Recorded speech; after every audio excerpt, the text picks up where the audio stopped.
بسم اللہ الرحمن الرحیم۔ میرے معزز و محترم دوستو، السلام علیکم۔ دوستو، حضرت ابو ہریرہ رضی اللہ تعالیٰ عنہ سے مروی ہے کہ جناب رسول اللہ صلی اللہ علیہ وآلہ وسلم نے ارشاد فرمایا، تمہاری قسم کا وہی مفہوم معتبر ہوگا جس کی تصدیق تمہارا ساتھی قسم لینے والا بھی کرے۔ حضرت ابو ہریرہ رضی اللہ تعالیٰ عنہ فرماتے ہیں کہ ایک مرتبہ حضرت سلیمان علیہ السلام نے فرمایا، آج رات عورتوں کے پاس چکر لگاؤں گا، ان میں سے ہر ایک عورت کے یہاں ایک لڑکا پیدا ہوگا جو اللہ کے راستہ میں جہاد کرے گا۔ اس موقع پر وہ انشاءاللہ کہنا بھول گئے، چنانچہ ان کی بیویوں میں صرف ایک بیوی کے یہاں ایک نامکمل بچہ پیدا ہوا۔ حضرت ابو ہریرہ رضی اللہ تعالیٰ عنہ کہتے ہیں کہ نبی کریم صلی اللہ علیہ وآلہ وسلم نے فرمایا، اگر وہ انشاءاللہ کہہ لیتے تو ان کے یہاں حقیقتاً 100 بیٹے پیدا ہوتے اور وہ سب کے سب اللہ کے راستہ میں جہاد کرتے۔ حضرت ابو ہریرہ رضی اللہ تعالیٰ عنہ سے مروی ہے کہ نبی کریم صلی اللہ علیہ وآلہ وسلم نے ارشاد فرمایا، 5 چیزیں فطرت کا حصہ ہیں: مونچھیں تراشنا، ناخن کاٹنا، بغل کے بال نوچنا، زیر ناف بال صاف کرنا اور ختنہ کرنا۔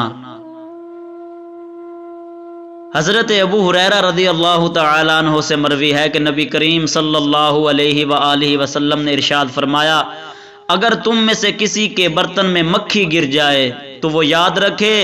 کہ مکھی کے ایک پر میں شفا اور دوسرے میں بیماری ہوتی ہے، اور وہ بیماری والے پر کے ذریعے اپنا بچاؤ کرتی ہے، پہلے اسے برتن میں ڈالتی ہے، اس لیے اسے چاہیے کہ اس مکھی کو اس میں مکمل ڈبو دے، پھر اسے استعمال کرنا اس کی مرضی پر موقوف ہے۔ حضرت ابو ہریرہ رضی اللہ تعالیٰ عنہ سے مروی ہے کہ نبی کریم صلی اللہ علیہ وآلہ وسلم نے ارشاد فرمایا،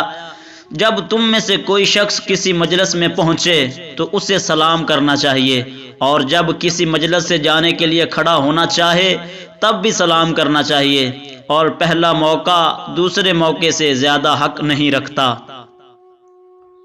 حضرت ابو ہریرہ رضی اللہ تعالی عنہ سے مروی ہے کہ نبی کریم صلی اللہ علیہ وآلہ وسلم نے ارشاد فرمایا، امام اسی مقصد کے لیے ہوتا ہے کہ اس کی اقتداء کی جائے، اس لیے جب وہ تکبیر کہے تو تم بھی تکبیر کہو، جب وہ رکوع کرے تو تم بھی رکوع کرو، جب وہ سمع اللہ لمن حمدہ کہے تو تم ربنا لک الحمد کہو، اور جب وہ بیٹھ کر نماز پڑھے تو تم سب بھی بیٹھ کر نماز پڑھو۔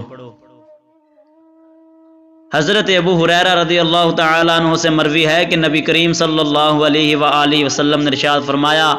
اصل صدقہ تو دل کی غنا کے ساتھ ہوتا ہے،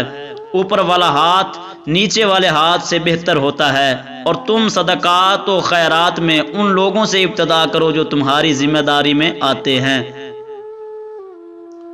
حضرت ابو ہریرہ رضی اللہ تعالی عنہ سے مروی ہے کہ میں نے نبی کریم صلی اللہ علیہ وآلہ وسلم کو یہ فرماتے ہوئے سنا ہے کہ قیامت کے اس وقت تک قائم نہیں ہوگی جب تک سورج مغرب سے طلوع نہ ہو جائے۔ قیامت اس وقت تک قائم نہیں ہوگی جب تک سورج مغرب سے طلوع نہ ہو جائے۔ جب سورج مغرب سے طلوع ہوگا اور لوگ اسے دیکھ لیں گے تو اللہ پر ایمان لے آئیں گے، لیکن اس وقت کسی ایسے شخص کو اس کا ایمان نفع نہیں دے گا جو پہلے سے ایمان نہ لایا ہو یا اپنے ایمان میں کوئی نیکی نہ کمائی ہو۔